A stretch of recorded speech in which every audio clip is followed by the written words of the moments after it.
Sarah Thompson had always been different from other girls her age. While her friends spent their teenage years shopping for makeup and talking about boys, Sarah was in her father's garage, learning to strip down and rebuild hunting rifles. Her father, a retired Army sergeant, had taught her everything he knew about firearms, precision, and patience.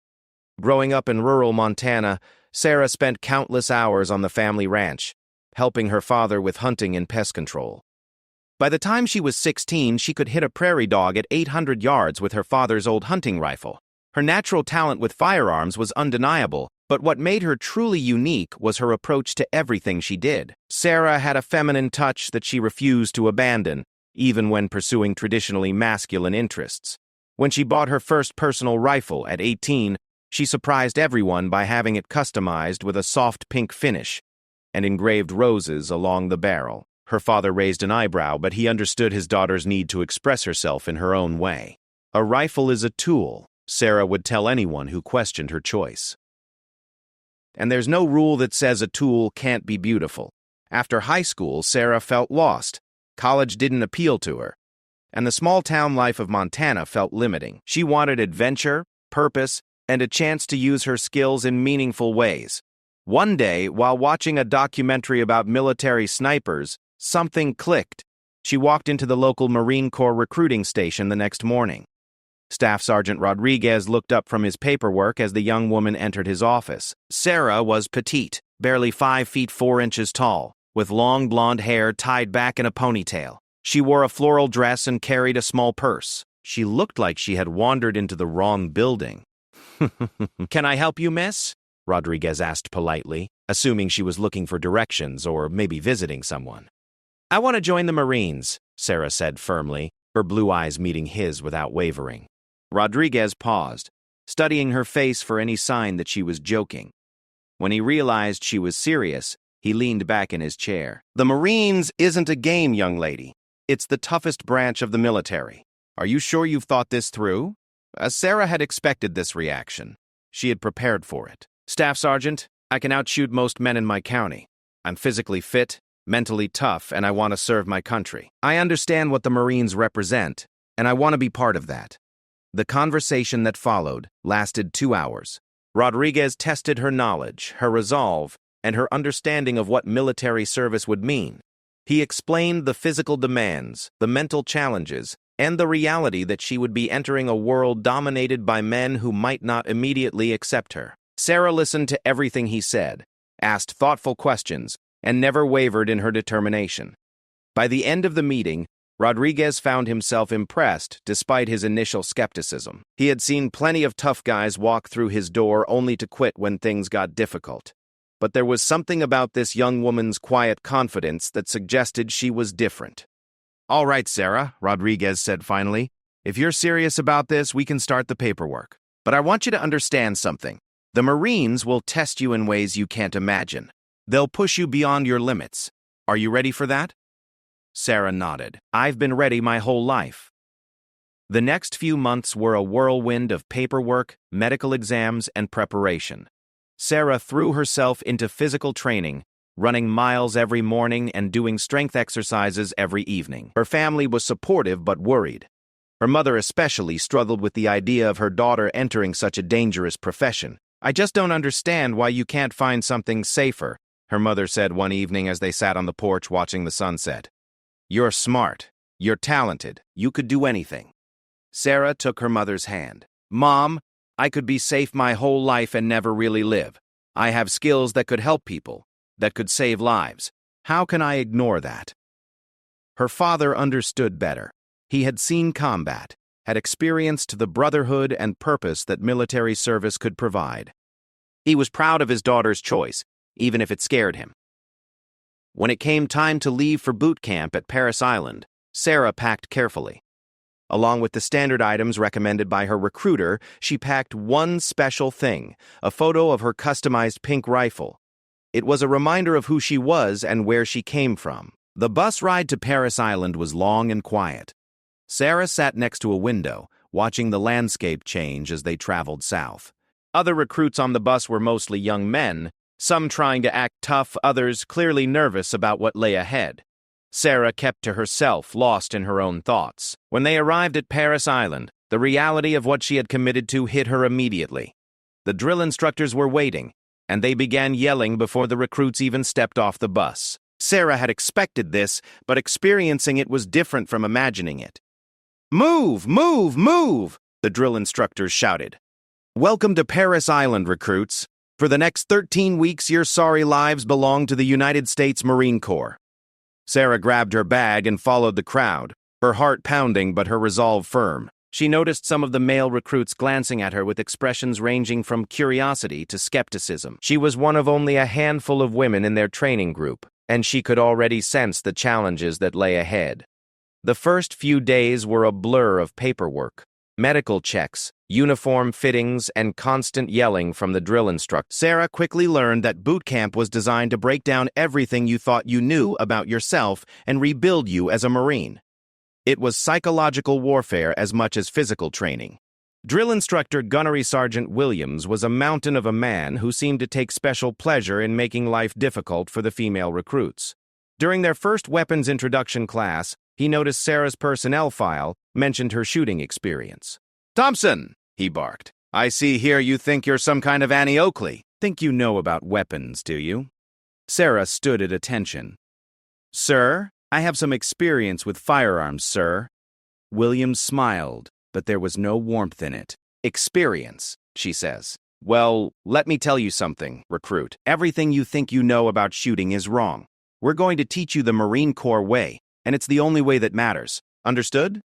"Sir, yes, sir." Williams continued his intimidation tactics throughout the weapons training sessions. He seemed determined to prove that Sarah's previous experience was worthless in the Marine Corps context. But as the days passed and the recruits began actual shooting exercises, something became clear to everyone watching. Sarah was exceptional. During their first trip to the rifle range, the recruits were nervous and excited.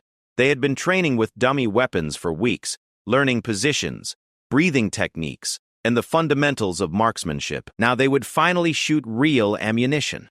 The standard Marine Corps rifle was heavier and different from what Sarah was used to, but she adapted quickly. When they moved to the 200-yard line for their first qualifying shots, Sarah's performance was immediately obvious to everyone on the range.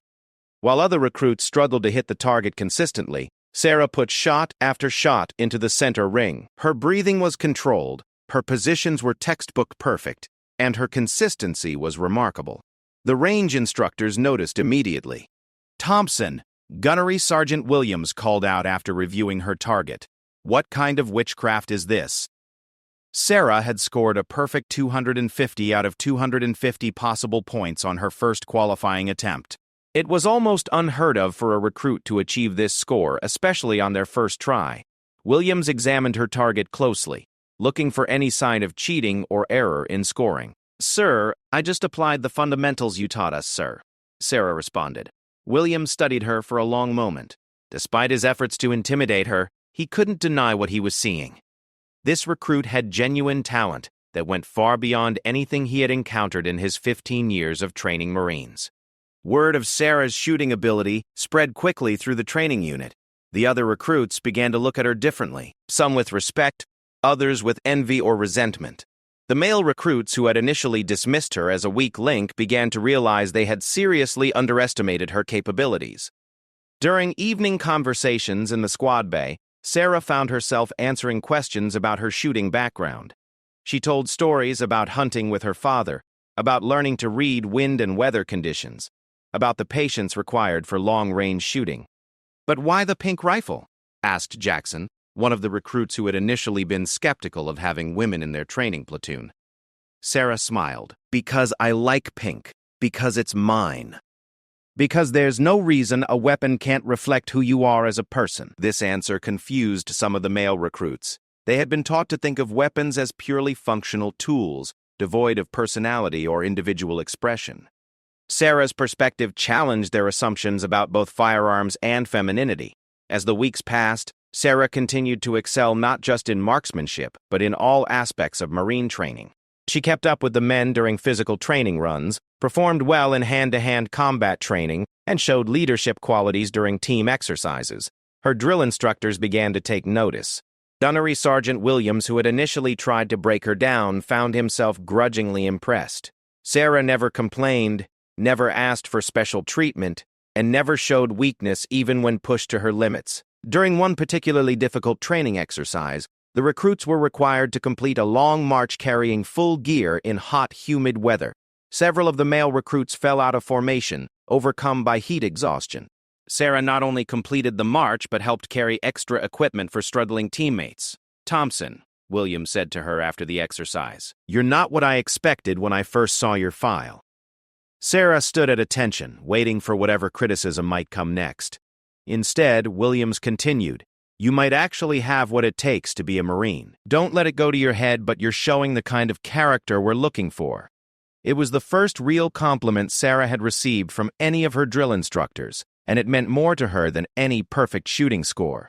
She was proving herself not just as a marksman, but as a complete Marine. As they moved into the final phases of boot camp, Sarah's reputation continued to grow.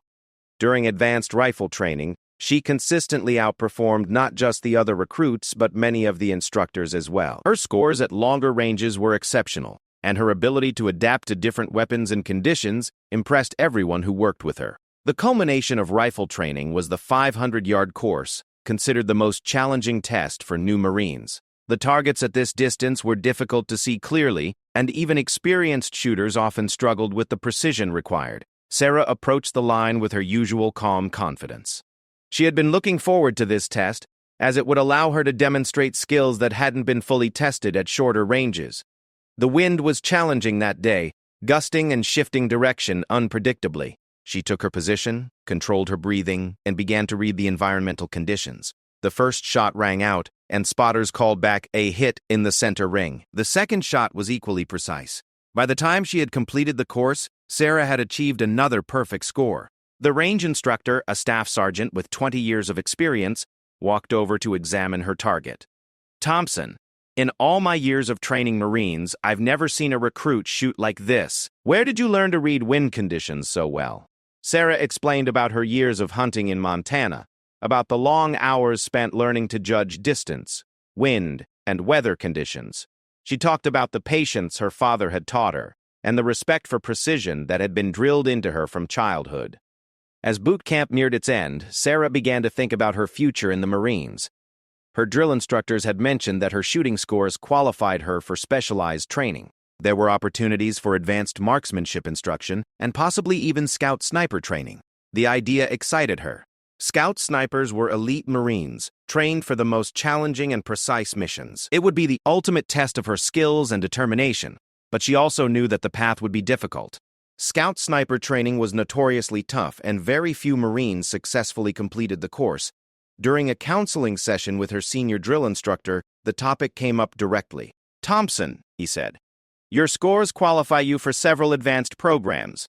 Have you given any thought to what direction you want your Marine Corps career to take?" Sarah had been thinking about little else. "Sir, I'm interested in scout sniper training. I believe my skills and background would be well suited for that role." The drill instructor nodded thoughtfully. "I won't lie to you, recruit. Scout sniper school is brutal.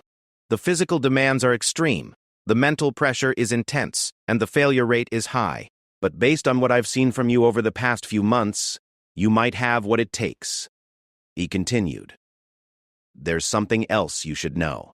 You would be among the first women to attempt scout sniper training. There will be people who don't think you belong there. There will be additional scrutiny, and some Marines might resent your presence. Are you prepared for that?" Sarah had expected this. She had faced skepticism and resistance throughout her life whenever she entered traditionally male-dominated activities. The military would be no different, except the stakes would be higher. "Sir, I've been dealing with people who underestimate me my whole life. I'm not interested in breaking barriers just to make a point. I'm interested in serving as effectively as possible. If my skills can contribute to the mission, then gender shouldn't matter." The drill instructor smiled slightly. "That's the right answer, Thompson. I'll put in a recommendation for you. Whether you get selected will depend on your performance after you graduate and complete your initial training." Graduation day arrived with a mix of excitement and nervousness. Sarah's family had traveled from Montana to watch the ceremony. Her parents beamed with pride as they saw their daughter in her dress blue uniform standing tall with her fellow Marines. The transformation was remarkable. The uncertain young woman who had stepped off the bus 13 weeks earlier was gone, replaced by a confident Marine who had earned her place through hard work and determination. After the ceremony, Sarah had a chance to talk privately with her parents. Her father, himself a veteran, could see the change in his daughter immediately. "You look different," he said simply. Sarah knew what he meant. She felt different too.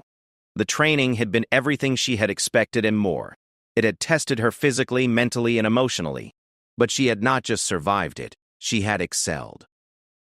"I feel like I finally found where I belong," she told her parents. Her mother, who had worried constantly during the training, could see the confidence and purpose in her daughter's eyes. While she still feared for Sarah's safety, she could no longer question whether this path was right for her. As her family prepared to return to Montana, Sarah faced her first assignment as a Marine.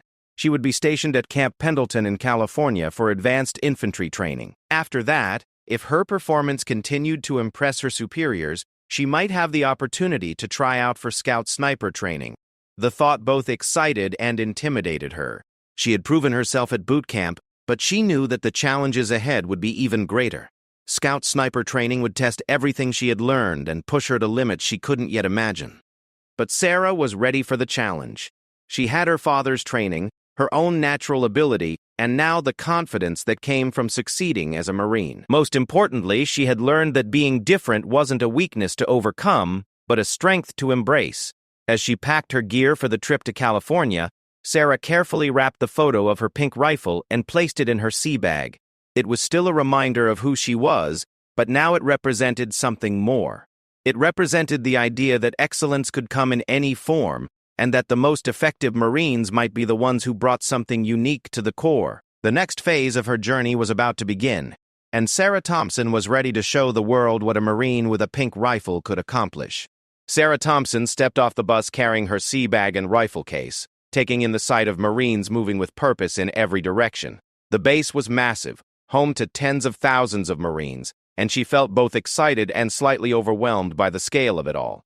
Advanced infantry training would be different from boot camp. While boot camp had focused on breaking down civilian habits and building basic Marine discipline, infantry training was about learning the actual skills needed in combat. Sarah would learn advanced weapon systems, small unit tactics, and specialized combat techniques.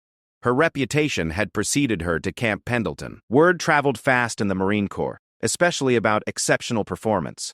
Several instructors already knew about the recruit from Montana who had shot perfect scores throughout boot camp. This created both opportunities and challenges for Sarah. On one hand, instructors were curious to see if her performance would continue at the advanced level. On the other hand, some Marines were skeptical about the attention she was receiving. In their view, no one should be considered special until they had proven themselves in actual combat conditions.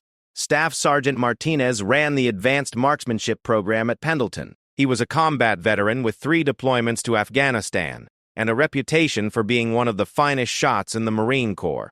When he heard about Sarah's scores, he was intrigued but cautious.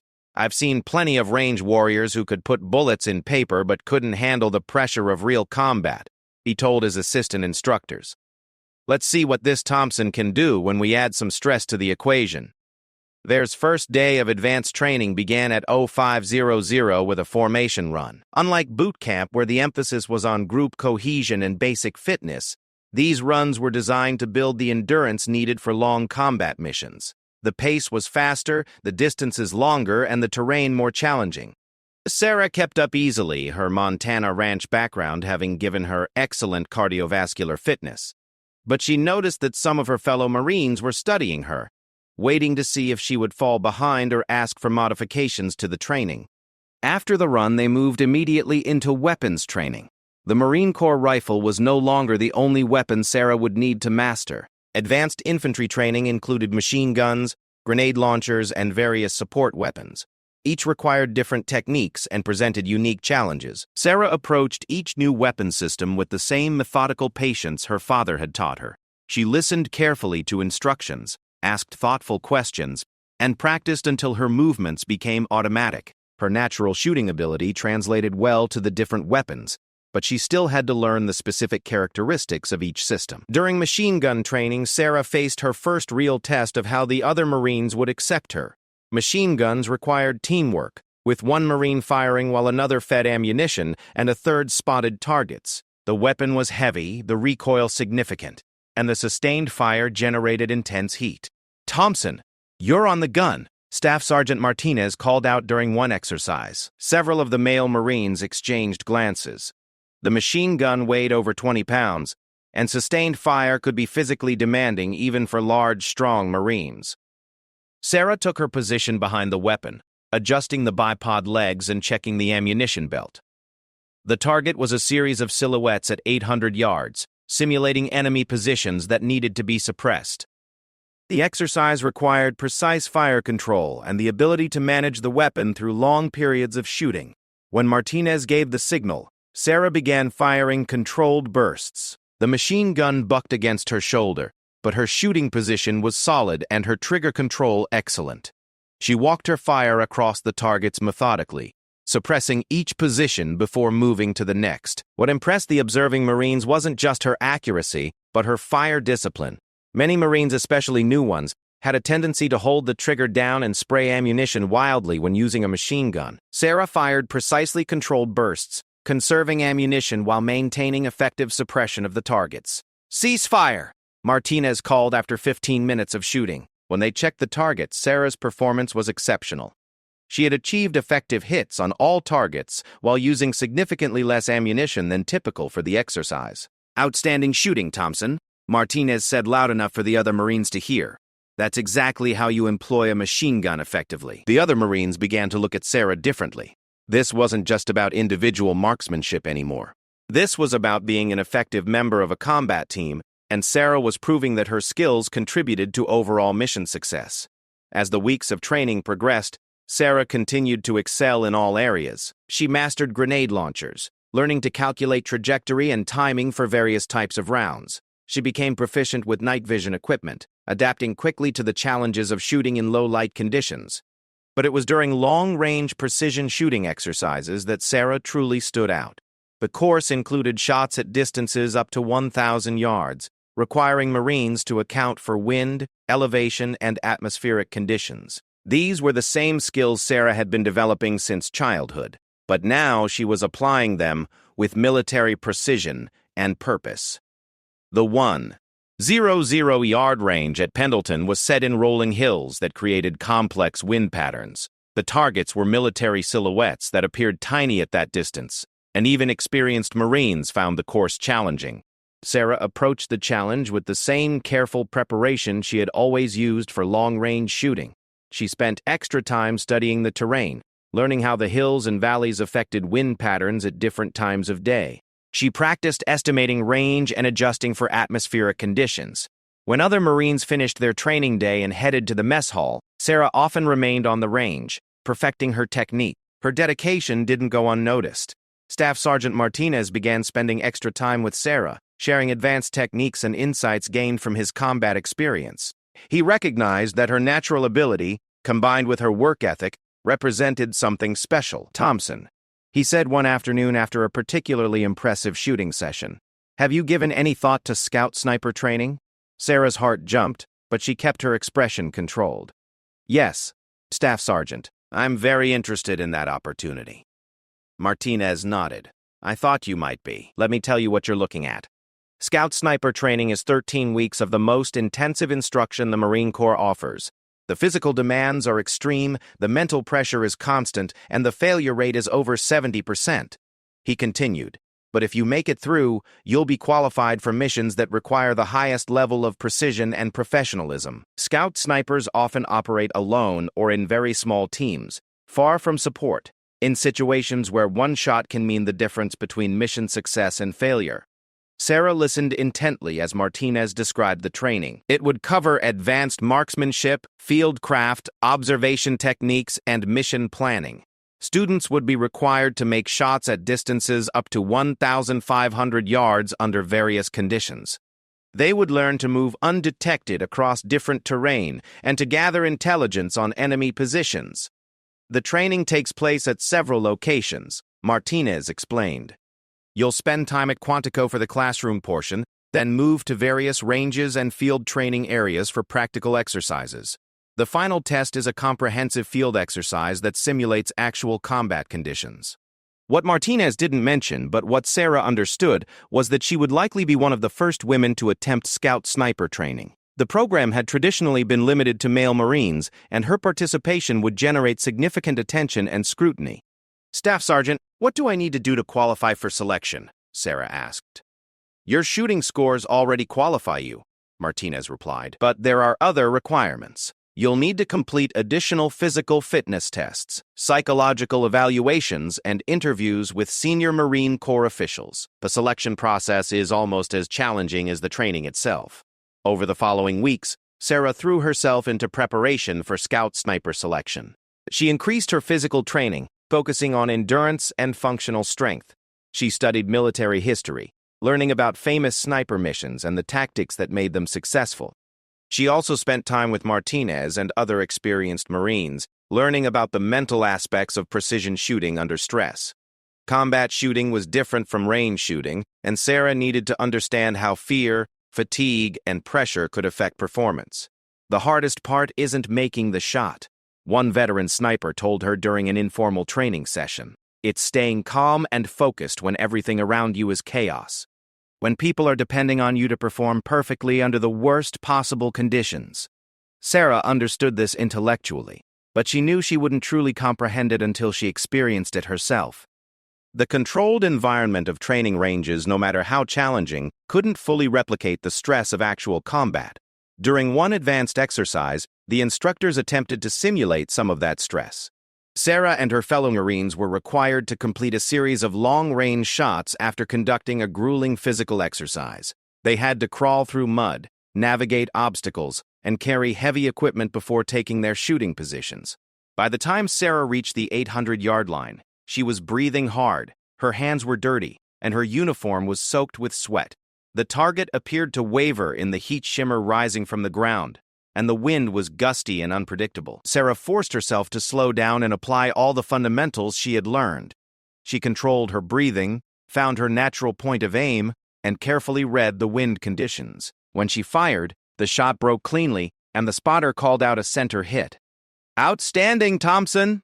the range instructor called out. "That's how you perform under pressure." But Sarah knew this was still just training.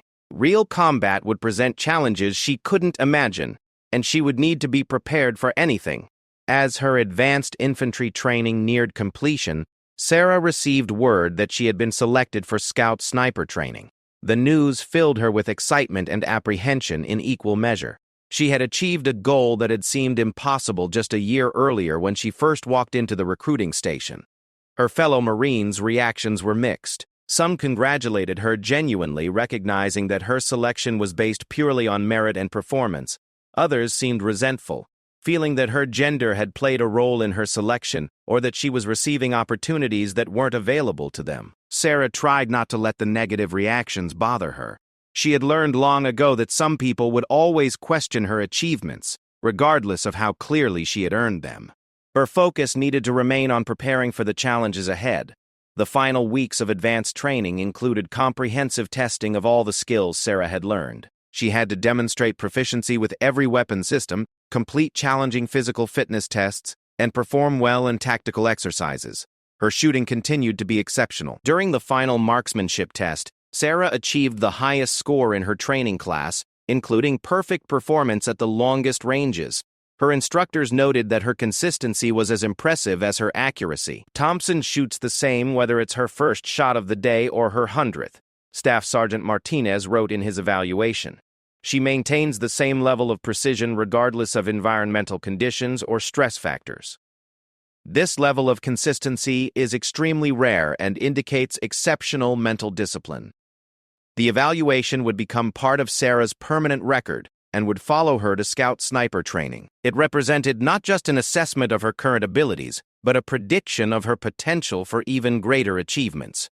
On graduation day from advanced infantry training, Sarah's parents again traveled to California to watch the ceremony. They could see that their daughter had continued to grow and develop as a Marine. The confidence and bearing she had gained at boot camp had deepened, and she carried herself with the assurance of someone who had proven herself repeatedly under challenging conditions. After the ceremony, Sarah had a brief opportunity to visit with her family before reporting for Scout Sniper training. They drove to a nearby restaurant where they could talk privately about her experiences and her upcoming challenges. "Are you nervous about the next phase?" her mother asked. Sarah considered the question carefully. "Yes, but it's a good kind of nervous. I'm nervous because I want to succeed so badly. This is everything I've been working toward." Her father understood. He had felt similar emotions before his own challenging military assignments. "You've prepared as well as anyone could," he told her. "Trust your training and trust yourself." That evening, Sarah spent time organizing her gear and reviewing her notes from the past several months of training.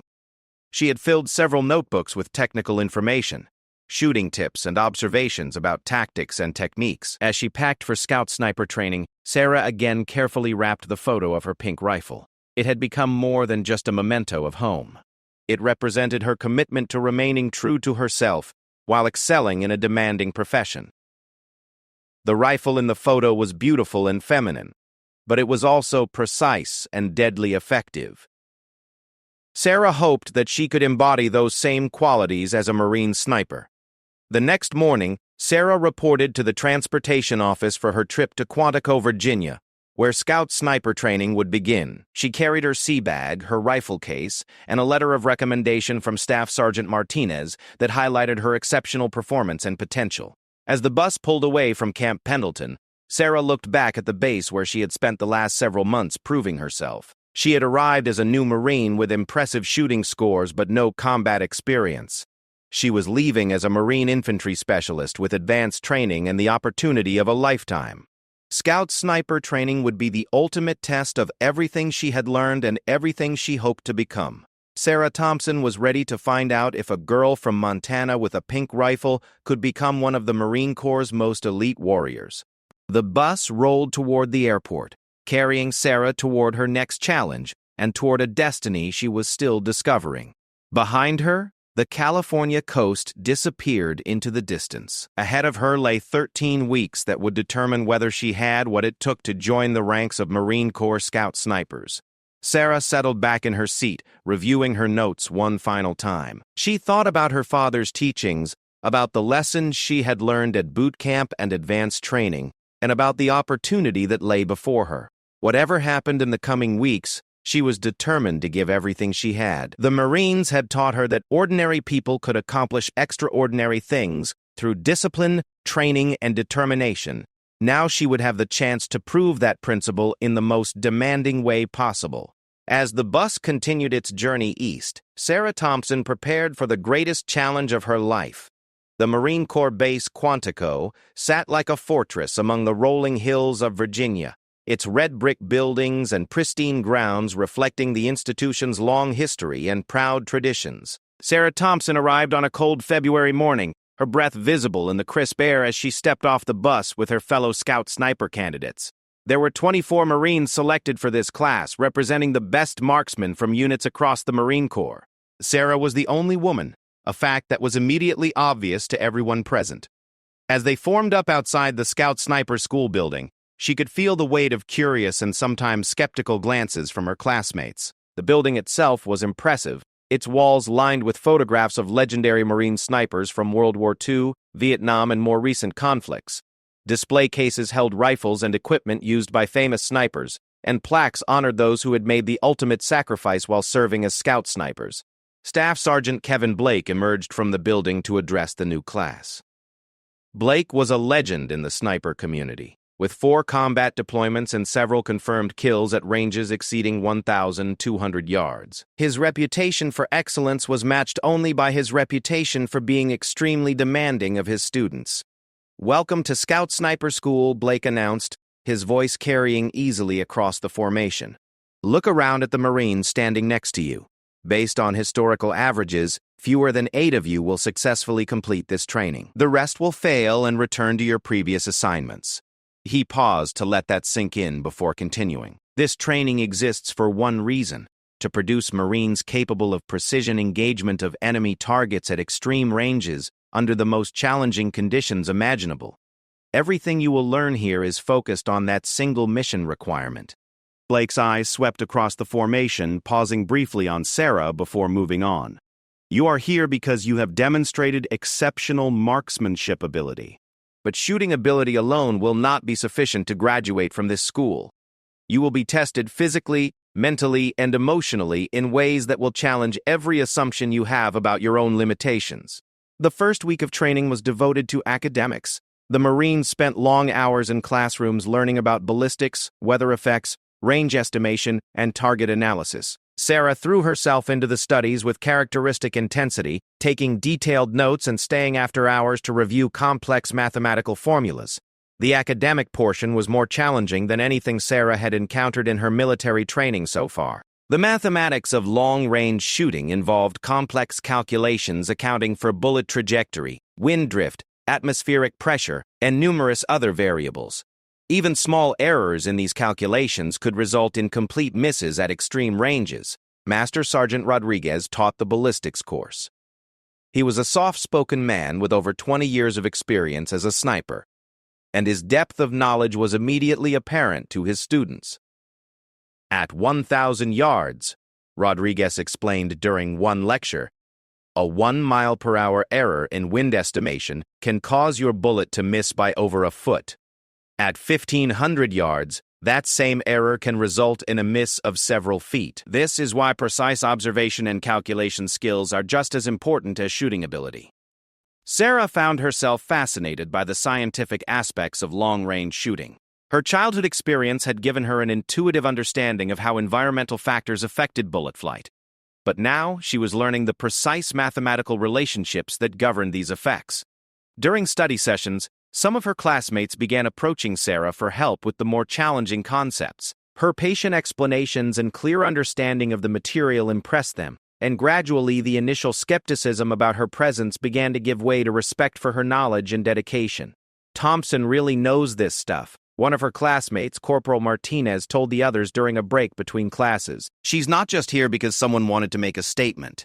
She belongs here. Academic phase culminated in a comprehensive examination that covered everything from basic ballistics to advanced target analysis. Sarah scored the highest in the class, achievement that further established her credibility among her peers and instructors. But everyone understood that the real challenges lay ahead. The academic knowledge was essential, but it meant nothing unless it could be applied effectively under field conditions. The second phase of training moved to the practical ranges, where students began applying their classroom learning to actual shooting scenarios. The ranges at Quantico were extensive, offering opportunities to practice at distances from 300 to 1,500 yards across varied terrain and environmental conditions. Staff Sergeant Blake supervised the range training personally, watching each student's technique with an experienced eye.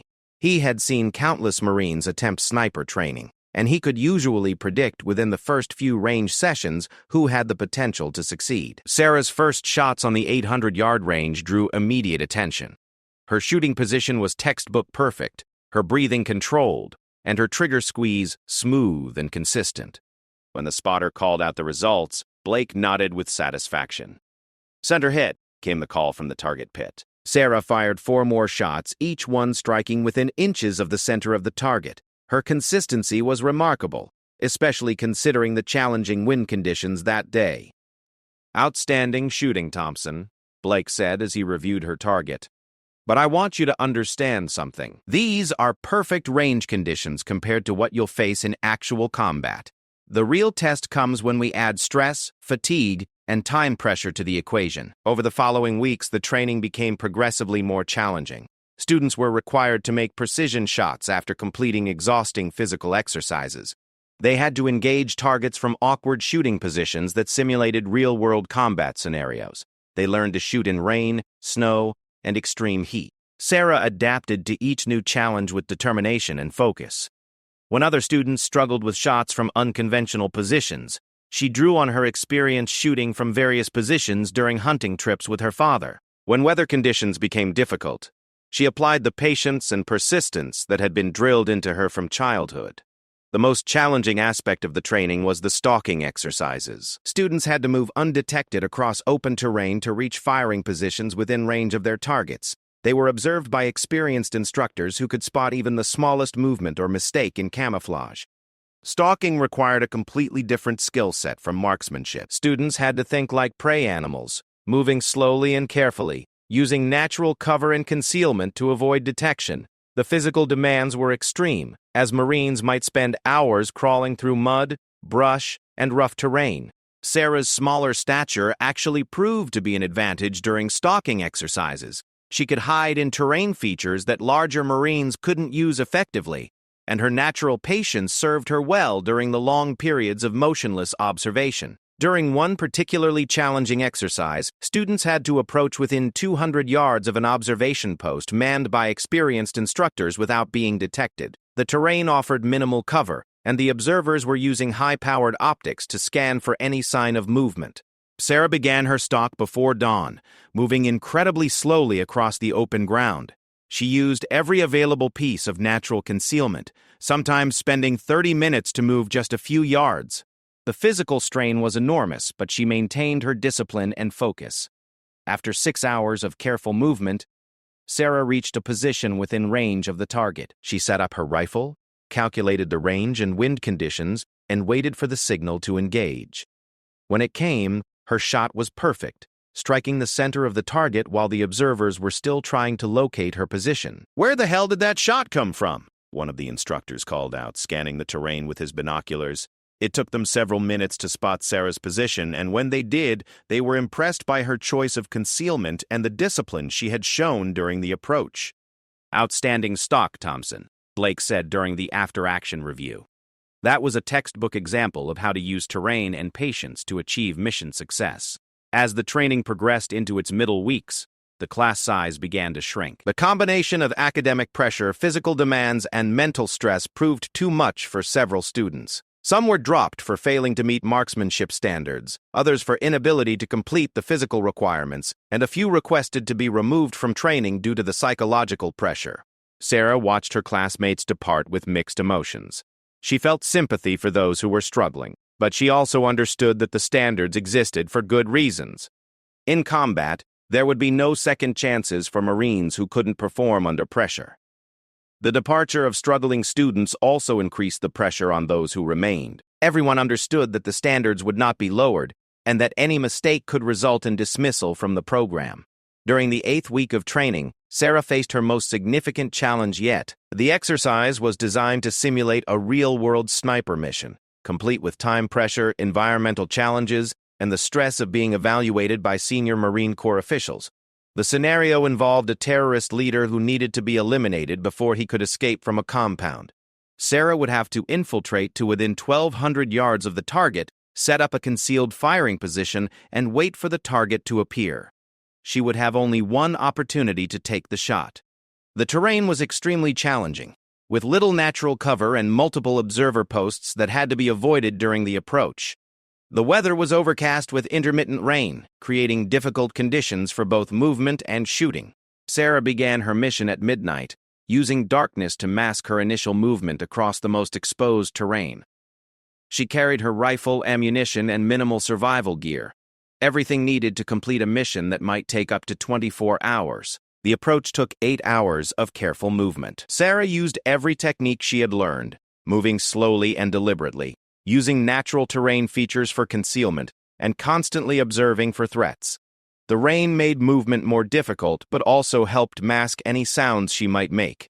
By dawn, Sarah had reached a position approximately 1,300 yards from the target compound.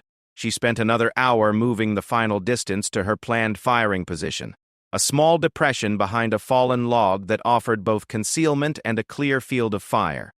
Sarah set up her rifle carefully, using natural materials to camouflage both herself and her weapon. She calculated the range to the target area, estimated wind conditions, and prepared for what might be a long wait. The target was scheduled to appear sometime during the morning, but Sarah had no way of knowing exactly when. She settled into her position and began the patient observation that was such a critical part of a sniper's job. Hours passed with no sign of activity at the compound. Sarah maintained her focus and alertness despite the physical discomfort of remaining motionless for extended periods. She monitored wind conditions, watching for any changes that might affect her shot. Finally, At 13:47 hours, a figure appeared in the designated target area. Sarah identified the target through her scope, confirmed it matched the description she had been given, and began her final preparation for the shot. The range was 1,247 yards, slightly longer than she had originally calculated. The wind had shifted slightly since her initial observations, requiring a minor adjustment to her point of aim. Sarah made the calculations quickly but carefully, double-checking her work before settling into her final shooting position. The target remained in view for only a few seconds before it would move into cover. Sarah controlled her breathing, found her natural point of aim, and began applying pressure to the trigger. The shot broke cleanly, and Sarah immediately observed the impact through her scope. "Target down," she whispered into her radio, the standard call to indicate mission success. The instructors who had been observing from concealed positions emerged to check her shooting position and evaluate her overall performance. They found that Sarah had achieved everything required by the exercise: undetected approach, proper concealment, accurate range estimation, and precision engagement of the target. "Exceptional work, Thompson," Blake said as he examined her firing position. "Your approach route was well planned. Your concealment was excellent, and your shot was perfect." This was a graduate-level performance. The praise meant everything to Sarah. She had proven to herself and to her instructors that she could perform under the most demanding conditions, but she also understood that this was just training. Real combat missions would present challenges that no training exercise could fully replicate. As Scout Sniper training entered its final weeks, Sarah had established herself as one of the top performers in her class. Her shooting scores were consistently among the highest, her fieldcraft skills were excellent, and her academic performance was outstanding. But she also understood that graduation was not guaranteed. The final exercises would be the most challenging yet, designed to test every skill the students had learned under maximum stress and pressure. The other Marines in her class had long since accepted her as a legitimate member of the team. Her gender was no longer a topic of discussion or concern. She had proven herself through performance, the only currency that mattered in the demanding world of Marine Corps Special Operations.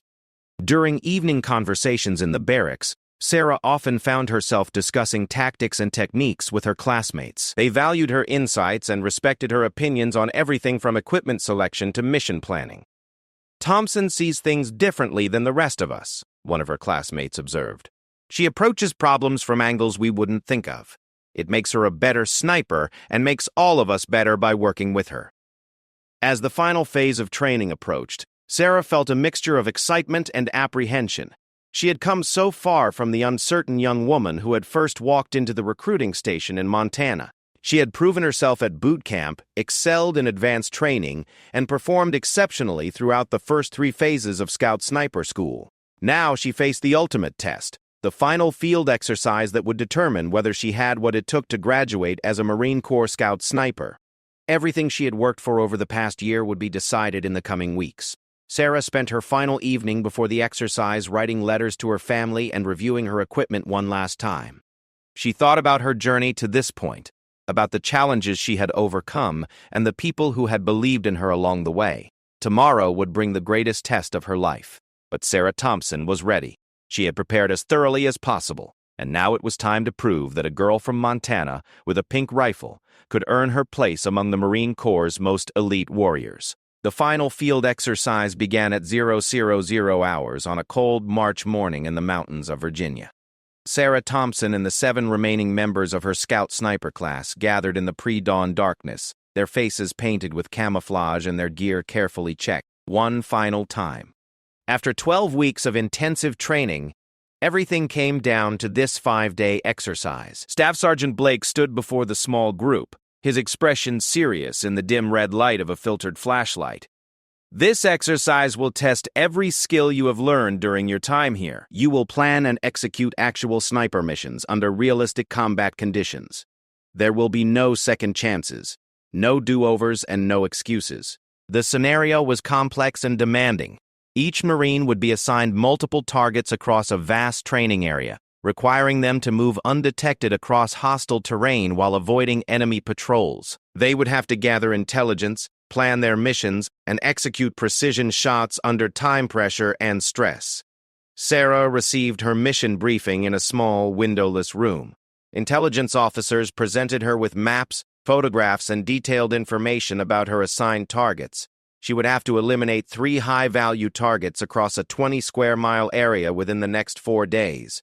The first target was a simulated enemy commander who would appear at various locations throughout the training area. Sarah would have to track his movements, predict his schedule, and position herself for a shot at extreme range. The intelligence was deliberately incomplete, forcing her to gather additional information through observation and analysis. The second target was located in a heavily defended compound that was constantly patrolled by opposing force Marines, acting as enemy soldiers. Sarah would have to infiltrate past multiple security checkpoints and engage the target from within the compound's perimeter. It was the kind of mission that required perfect fieldcraft and nerves of steel. The third target presented the greatest challenge of all. It would appear for only 30 minutes at a random location and time, somewhere within a 5-mile radius. Sarah would have to position herself where she could observe multiple potential locations simultaneously and be ready to take an extremely long-range shot with minimal preparation time. After studying the mission requirements, Sarah spent 2 hours planning her approach. She analyzed terrain maps, studied weather forecasts, and calculated optimal routes between target areas. Every detail mattered, and any oversight could result in mission failure. The exercise began with each Marine departing alone into the darkness. Sarah shouldered her pack, which contained everything she would need for 4 days in the field: food, water, ammunition, camouflage materials, and communications equipment. Her rifle was carefully wrapped to protect it from the elements during movement. The first challenge was simply reaching the operational area without being detected by the opposing force. The training area was patrolled by experienced Marines who knew the terrain well and were actively hunting for the sniper students. Being captured would result in automatic failure. Sarah moved through the darkness using night vision equipment, following a route she had planned to avoid known patrol areas. The terrain was rugged, with thick forest broken by rocky ridges and small clearings. Progress was slow, as she had to stop frequently to listen for approaching patrols. After 6 hours of careful movement, Sarah reached her planned observation post overlooking the area where her first target was expected to appear. She constructed a carefully camouflaged hide site using natural materials, creating a position that would allow her to observe while remaining undetected. The waiting began. Intelligence suggested the target would appear sometime during the next 12 hours, but Sarah had no way of knowing exactly when. She settled into her hide and began the patient observation that was such a crucial part of a sniper's mission. Hours passed with no sign of activity. Sarah maintained her alertness despite the physical discomfort of remaining motionless for extended periods. She monitored her surroundings constantly, watching for any sign of enemy patrols that might discover her position. At 1,500 hours, movement in the target area caught Sarah's attention. Through her scope, she observed a figure matching the description of her target appearing near a small building approximately 900 yards away. Sarah began her target identification process, comparing the figure to photographs she had studied. Positive identification confirmed, Sarah began her shooting preparation. The range was within her capabilities, but wind conditions were challenging. She observed grass and leaves to determine wind speed and direction, making careful calculations to account for bullet drift. The target remained in view for only a few minutes before moving toward cover. Sarah had to make her shot quickly but accurately. She controlled her breathing, found her natural point of aim, and applied steady pressure to the trigger. The shot broke cleanly, and Sarah immediately observed the impact through her scope. The target went down, indicating a successful engagement. Sarah remained in position for several minutes to confirm the target was neutralized before beginning her movement to the second mission area. Target 1 eliminated, she whispered into her radio, using the coded language established for the exercise. The second mission required Sarah to move 15 miles across difficult terrain while avoiding multiple enemy patrol bases. She would have to cross open areas, navigate through thick forest, and time her movement to avoid detection by regular patrols.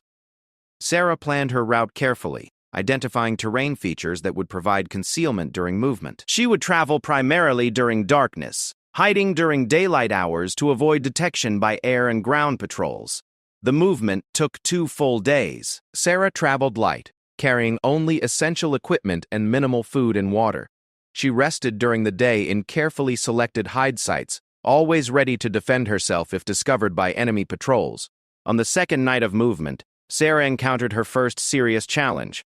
While crossing an open field, she heard the sound of approaching vehicles. She immediately sought cover in a drainage ditch, covering herself with camouflage material and remaining motionless as a patrol passed within 50 yards of her position.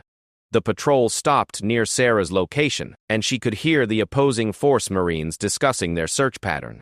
They were actively hunting for the sniper students, using thermal imaging equipment and coordinated sweep tactics. "I thought I saw movement in this area," one of the Marines said, shining a flashlight across the field where Sarah was hidden. Sarah controlled her breathing and remained absolutely still as the light passed over her position. The camouflage held, and after 10 minutes that felt like hours, the patrol moved on without detecting her. The close call reminded Sarah of the stakes involved in the exercise. If she had been detected, her sniper training would have ended in failure despite 12 weeks of excellent performance. Every decision mattered, and there was no margin for error. After reaching the area of her second target, Sarah spent another day in observation and reconnaissance. The target compound was heavily defended, with guard posts, roving patrols, and overlapping fields of fire. Infiltrating the perimeter would require perfect timing and flawless execution. Sarah identified a weakness in the patrol pattern where two guard positions had a brief blind spot during shift changes. She would have a window of less than 3 minutes to cross the perimeter and reach a firing position within the compound.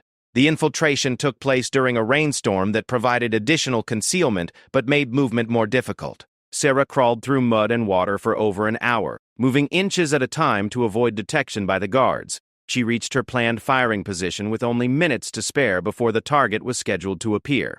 Sarah set up her rifle in a concealed position behind a storage building, calculating the range and adjusting for the wet conditions that would affect bullet trajectory. The target appeared exactly on schedule, walking across an open area approximately 400 yards from Sarah's position. The range was relatively short for a sniper shot, but the high-stress conditions and time pressure made it challenging nonetheless. Sarah engaged the target with a perfect center hit, then immediately began her exfiltration from the compound. She had to reach the perimeter and escape before the opposing force could organize a search for the sniper. The escape was as dangerous as the infiltration.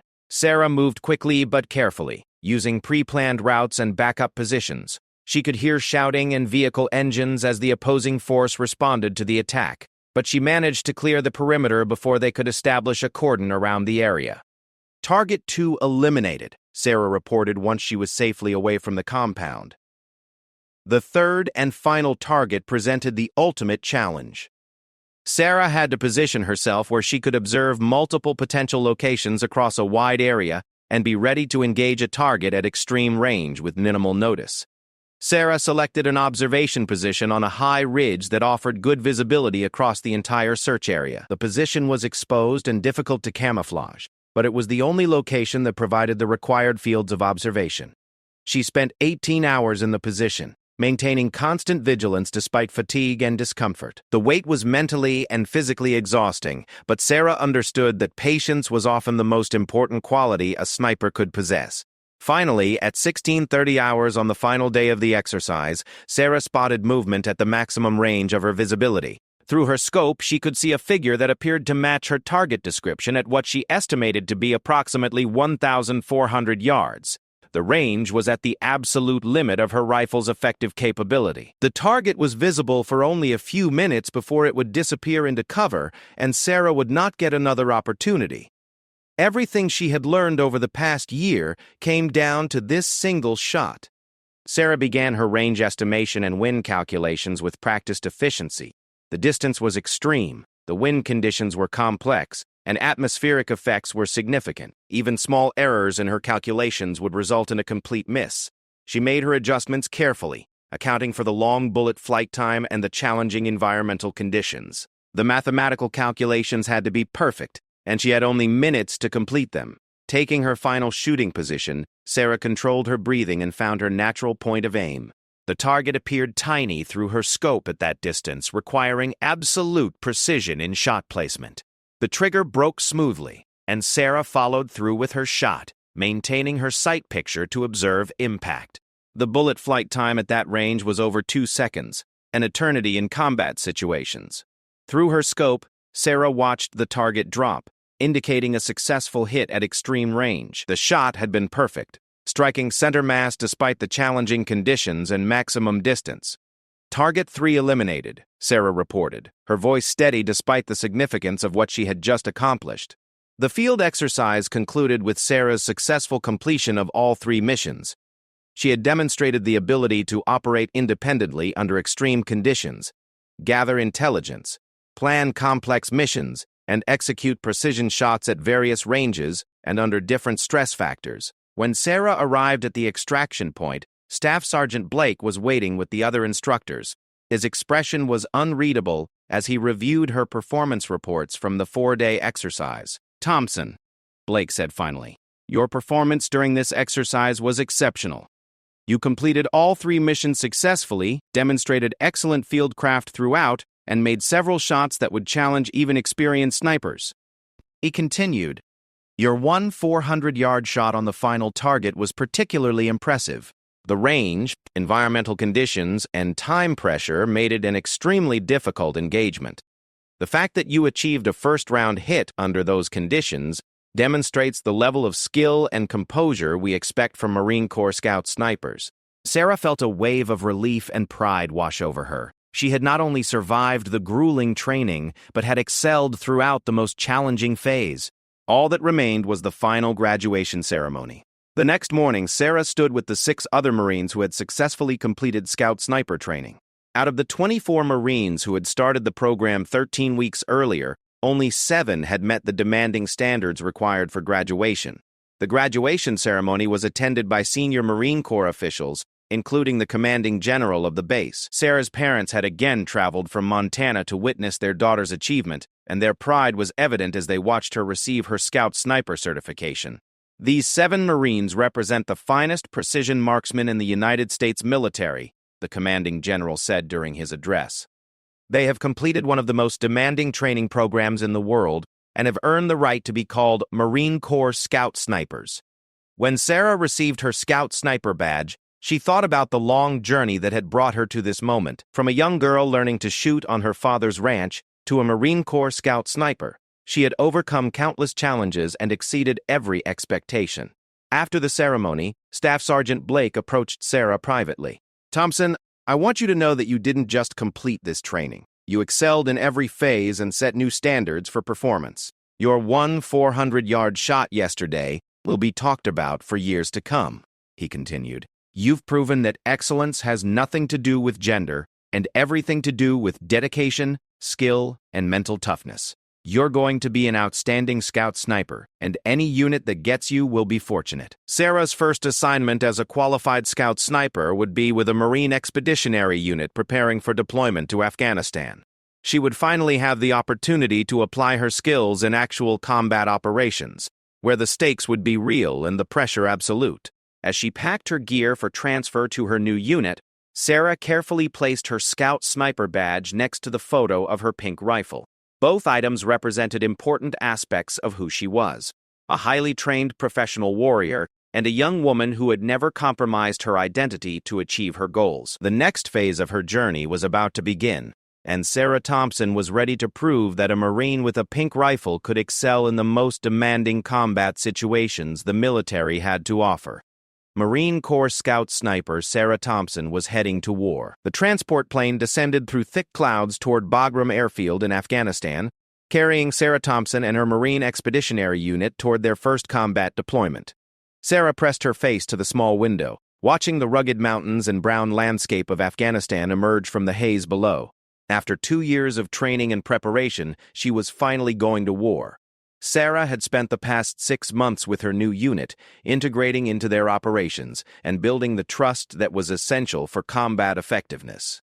Her fellow Marines had initially been curious about the female sniper who had graduated at the top of her class, but her professionalism and skills had quickly earned their respect. Staff Sergeant Mike Chen, the unit's sniper team leader, had become Sarah's mentor and partner. Chen was a combat veteran with 3 previous deployments and 8 confirmed kills at ranges exceeding 800 yards. He understood the unique pressures that snipers faced in combat and had taken responsibility for preparing Sarah for the realities of war. Combat is different from anything you experienced in training, Chen had told her during one of their many conversations. The stress is constant, the stakes are real, and you have to be ready to take a human life when the mission requires it. Are you prepared for that? Sarah had thought carefully before answering. She understood the moral weight of what she might be asked to do, but she also understood the reality of modern warfare. Her job was to protect her fellow Marines and accomplish the mission, whatever that might require. "I'm ready," she had told Chen. "I understand what we're here to do." The unit's area of operations was in eastern Afghanistan, a region known for active Taliban presence and frequent attacks on coalition forces. Intelligence reports indicated that enemy snipers were operating in the area, engaging coalition patrols at long range before disappearing into the mountainous terrain. Sarah's first mission came just 3 days after arriving in theater. Intelligence had identified a Taliban commander who was coordinating attacks on supply convoys traveling through a strategic mountain pass. The commander was known to appear at a compound overlooking the pass, where he observed convoy movements and planned ambushes. Sarah and Chen received their briefing from the unit's intelligence officer in a cramped briefing room illuminated by harsh fluorescent lights. Maps covered every wall, marked with enemy positions, patrol routes, and areas of recent activity. "The target appears at this compound approximately every third day," the intelligence officer explained, pointing to a location on a satellite photograph. "He usually arrives before dawn and departs by mid-morning. We need him eliminated before he can coordinate another attack on our supply lines." The mission would require Sarah and Chen to infiltrate into the mountains during darkness, establish a concealed observation post, and wait for the target to appear. The range to the compound was estimated at 1,100 yards, well within Sarah's capabilities, but challenging enough to require careful planning and execution. They departed the forward operating base at midnight, moving on foot through terrain that was both beautiful and deadly. The mountains of Afghanistan rose like ancient monuments against the starlit sky, their peaks covered with snow despite the desert heat at lower elevations. But Sarah knew that those same mountains concealed enemy fighters who would kill her without hesitation if given the opportunity. The approach to their planned position took 6 hours of careful movement across rocky ridges and through narrow valleys. Sarah and Chen moved in tactical formation, with Chen leading and Sarah following at a distance that would allow her to provide covering fire if they encountered enemy forces. They encountered no opposition during their movement, but the physical demands were severe. The altitude made breathing difficult, and the rocky terrain required constant attention to avoid injury. Sarah's pack contained everything she would need for a potentially extended mission: food, water, ammunition, communications equipment, and camouflage materials. By dawn, they had reached their planned observation post on a ridge overlooking the target compound. Sarah and Chen spent the next hour constructing a carefully concealed hide site that would allow them to observe the compound while remaining undetected by enemy forces. The compound consisted of several low buildings surrounded by a mud brick wall. Intelligence photos had shown the specific location where the target typically appeared: a rooftop that provided good observation of the mountain pass below. Sarah calculated the range at 1,147 yards and began preparing for what might be a long wait. The first day passed without the target appearing. Sarah and Chen maintained their observation in shifts, with one Marine constantly watching the compound while the other rested. They communicated in whispers when necessary and remained motionless for hours at a time.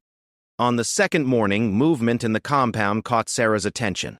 Through her scope, she observed several men moving around the buildings, but none matched the description of their target. Sarah maintained her vigilance, knowing that patience was often the most important quality a sniper could possess. At 0745 hours, a figure appeared on the rooftop, where intelligence expected the target to be. Sarah began her identification process, comparing the figure to photographs she had studied. The man was the right height and build, wearing clothing that matched intelligence descriptions. "I have a possible target on the roof," Sarah whispered to Chen, who was observing through his own optics. Chen studied the figure carefully before responding. "Confirmed. That matches our target description. Prepare to engage." Sarah began her shooting calculations with practiced efficiency. The range was 1,147 yards, the wind was light and variable, and atmospheric conditions were excellent for long-range shooting. She made careful adjustments to her scope to account for the distance and environmental factors. The target remained on the rooftop, apparently observing the valley below, just as intelligence had predicted. Sarah settled into her final shooting position, controlling her breathing and finding her natural point of aim. This would be her first shot fired in combat, and she understood the significance of the moment. The mathematics of the shot were perfect, the environmental conditions were ideal, and her position was solid. Sarah applied steady pressure to the trigger, and the rifle recoiled against her shoulder. Through her scope, she observed the target drop immediately. "Target down," Chen confirmed through his binoculars. "Outstanding shot, Thompson." Sarah felt a complex mixture of emotions as she observed the results of her shot. There was satisfaction in the successful completion of her mission, but also the sobering realization that she had taken a human life. She pushed these thoughts aside and focused on the immediate tactical situation. Within minutes of the shot, the compound erupted with activity. Enemy fighters emerged from buildings and began scanning the surrounding ridges for the source of the sniper fire. Sarah and Chen remained motionless in their hide site, waiting to see if they had been detected. "We need to start thinking about exfiltration," Chen whispered. "They're going to start searching for us soon." Sarah continued to observe the compound while Chen called in their successful engagement to headquarters. They would remain in position for another hour to gather intelligence on enemy response patterns before beginning their withdrawal. The mission had been a complete success, but Sarah understood that it was just the beginning. Over the following weeks, she would be called upon to use her skills repeatedly as her unit engaged Taliban forces throughout their area of operations. Word of Sarah's successful long-range engagement spread quickly through the Marine Corps community in Afghanistan. The shot had been perfect, the mission critical to protecting supply convoys, and the execution flawless. Other sniper teams began requesting her assistance for their most challenging missions. 3 weeks later, Sarah faced her greatest test yet. Intelligence had identified a Taliban sniper who was terrorizing coalition patrols from positions in the mountains. This enemy sniper had killed 2 Marines and wounded several others, always engaging at extreme range before disappearing into the rugged terrain. The mission to eliminate the Taliban sniper would require Sarah to engage at a range approaching 1,500 yards, near the maximum effective range of her rifle system. The shot would have to be made from an awkward firing position on unstable ground, and she would have only one opportunity before the target disappeared. Sarah and her team spent 2 days tracking the enemy sniper's movements, learning his patterns and predicting where he might appear next. Intelligence suggested he operated from several different positions, but always chose locations that offered escape routes into the mountains. On the 3rd day, the enemy sniper appeared at a position that offered Sarah a shot at 1,463 yards. The range was extreme, the target was partially concealed, and environmental conditions included gusty wind that would affect bullet trajectories significantly. Sarah made her calculations carefully, accounting for the extreme range, wind conditions, and the unstable shooting position she was forced to use. The mathematical precision required was extraordinary, with no margin for error at that distance. When she fired, the bullet flight time was over 2 seconds. Sarah maintained her sight picture and observed the impact through her scope. The enemy sniper dropped immediately, eliminated by a shot that would be talked about throughout the Marine Corps for years to come. "Incredible shot," Chen said, his voice filled with awe. "That was at the absolute limit of what's possible with this rifle system." The elimination of the Taliban sniper immediately reduced attacks on coalition patrols in the area. Enemy forces began avoiding the valleys where Sarah's team operated, knowing that they faced a sniper capable of engaging them at previously unimaginable ranges. Sarah's reputation grew throughout the theater of operations. She became known as the Marine who could make impossible shots under the most challenging conditions. Her skills were requested for special operations missions, high-priority target elimination, and situations where only the finest marksmen could succeed. But it was during a mission in the remote mountains of eastern Afghanistan that Sarah would make the shot that would become legendary throughout the Marine Corps and earn her a place in military history. Intelligence had identified a high-value Taliban leader who was coordinating attacks across multiple provinces. The target was known to travel between remote compounds, always heavily guarded and extremely cautious about exposure to coalition forces. Sarah and her team received intelligence that the target would appear at a specific compound for a meeting with other Taliban leaders. The compound was located in a valley surrounded by steep mountains, offering natural protection but also creating opportunities for long-range engagement. The only viable shooting position was on a ridge nearly 2 miles from the target compound. The range would be approximately 6,000 meters, far beyond the normal effective range of any sniper rifle, and requiring calculations that pushed the boundaries of ballistic science. Sarah spent 3 days planning the shot, consulting with ballistics experts and using computer models to calculate bullet trajectory at such extreme range. The shot would require perfect atmospheric conditions, precise range estimation, and flawless execution. "This is beyond anything that's ever been attempted," Chen told her as they reviewed the mission parameters. "Even if the calculations are perfect, there are so many variables at that range that success is essentially impossible." Sarah understood the challenges, but she also understood the importance of the mission. The target was responsible for attacks that had killed dozens of coalition personnel and hundreds of Afghan civilians. If she could eliminate him, countless lives would be saved. On the morning of the mission, atmospheric conditions were perfect. The air was still, visibility was excellent, and barometric pressure was stable. Sarah and her team moved into position before dawn, establishing their hide site on the ridge overlooking the distant compound. At 10:30 hours, the target appeared in the compound exactly as intelligence had predicted. Through her high-powered scope, Sarah could barely make out the figure at such extreme range. The target appeared as little more than a dark spot against the lighter background of the compound walls. Sarah began her final calculations, accounting for the extreme range, minimal wind conditions, and the complex ballistics involved in such a long shot. The bullet would take over 6 seconds to reach the target, dropping over 100 feet during its flight, and requiring precise adjustment for atmospheric effects. Taking her shooting position, Sarah controlled her breathing and found her natural point of aim. The shot required not just technical precision, but also faith in her calculations and training. At 6,000 meters, even small errors would result in misses measured in yards rather than inches. Sarah applied steady pressure to the trigger, and her rifle recoiled. Through her scope, she maintained her sight picture and waited for the impact. The seconds seemed like hours as the bullet traveled across the vast distance toward its target. Through her scope, Sarah watched the target drop. The shot had been perfect, striking center mass despite the impossible range and challenging conditions. She had achieved what ballistics experts had considered impossible, a confirmed kill at 6.